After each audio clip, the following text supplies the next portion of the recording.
రాలేదు కాబట్టి పాలమూరు అంటే నీకు చిన్న చూపు ఉండొచ్చు, కానీ అది మా మంచితనం, మా చేతగాని తనం కాదు. మాకు తెలుసు ఒకవేళ మా చేతగాని తనం అని ఎవడైనా మమ్మల్ని చిన్న చూపు చూస్తే మా పాలమూరు పౌరుషం ఏందో కర్రు గాల్చి ఎక్కడ వాత పెట్టాలనో మాకందరికీ తెలుసు.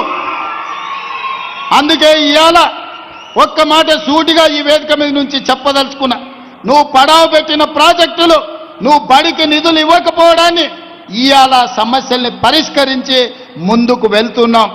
నచ్చితే వచ్చి ఆశీర్వదించు, నచ్చకపోతే నీ ఫామ్ హౌస్లో నువ్వు విశ్రాంతి తీసుకో, అంతే తప్ప మారు వేషాలలో మారీచులను పంపితే ఇక్కడ చూస్తూ ఊరుకునేవాడు ఎవడు లేడు.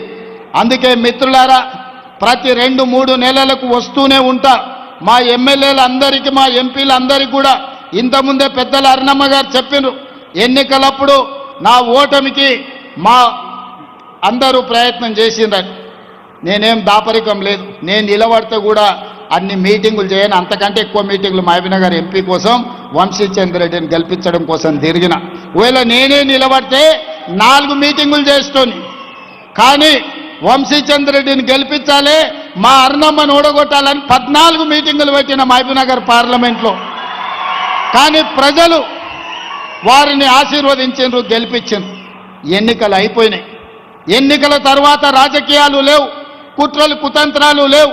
ఈ దేశానికి ప్రధానమంత్రి నరేంద్ర మోడీ, మహబూబ్నగర్కు పార్లమెంట్ సభ్యులు డీకే అరుణమ్మ, తెలంగాణ రాష్ట్ర ప్రభుత్వంలో మేమున్నాం, కేంద్ర ప్రభుత్వంలో వాళ్ళు ఉన్నారు. ఇచ్చి పుచ్చుకునే ధోరణితో సమస్యల పరిష్కారం కోసం సమస్యల్ని పరిష్కరించి పాలమూరు అభివృద్ధి కోసం కలిసిమెలిసి ముందుకు వెళ్తాం తప్ప ఈనాడు మేము చిల్లర రాజకీయాల కోసం, లేకపోతే ఈ ప్రాంత అభివృద్ధిని అడ్డుకునే సమస్యనే లేదు. అందుకే మిత్రులారా, ఇది గిట్టని వాళ్ళు కొంతమంది ఉంటారు, అంటుంటారు రేవంత్ రెడ్డి వైపు పదే మోడీని కలుస్తారని. కలవకపోతే ఏం చేస్తామే? అనుమతులు రావాలి, నిధులు తేవాలి అంటే ఇచ్చే వాళ్ళని కలవాలనా లేదా? ఇవాళ మీరు ఇందిరమ్మ ఇల్లు కావాలంటే స్థానిక ఎమ్మెల్యేని కలుస్తలేరా? మీ వార్డులో పనుంటే వార్డు మెంబర్ను, సర్పంచ్ను కలుస్తలేరా? ఈరోజు గ్రామంలో ఏదైనా అభివృద్ధి జరగాలంటే సర్పంచ్ ఎంత కీలకమో, ఈ దేశంలో ఏ రాష్ట్రమైన అభివృద్ధి జరగాలంటే ప్రధానమంత్రి గారు కూడా అంతే కీలకం. దేశ ప్రధానమంత్రిగా వారిని గౌరవిస్తాం.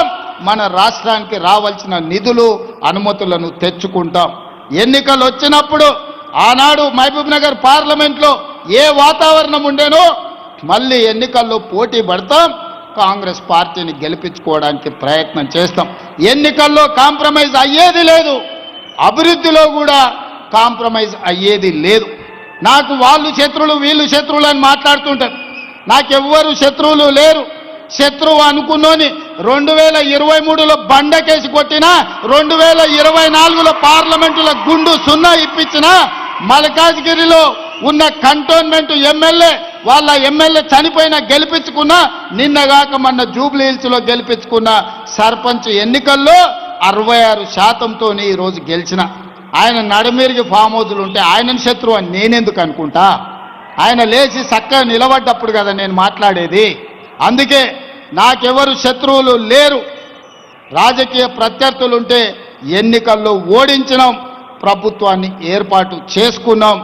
అందుకే నా శత్రువులు అక్షరాస్యత లేకపోవడం, నా శత్రువు పేదరికం, నా శత్రువులు ఎవరైనా ఉన్నారంటే మహిళలకు అన్యాయం చేసేవాళ్ళు నా శత్రువులు, విద్యార్థులకు నష్టం కలిగించేటోళ్ళు నా శత్రువులు, చదువుకోకుండా ఊరు మీద తిరిగే వాళ్ళు నా శత్రువులు, చదువుకోకుండా అడ్డు తగిలే వాళ్ళు నాకు శత్రువులు తప్ప పేదరికాన్ని నిర్మూలించడమే నా బాధ్యత.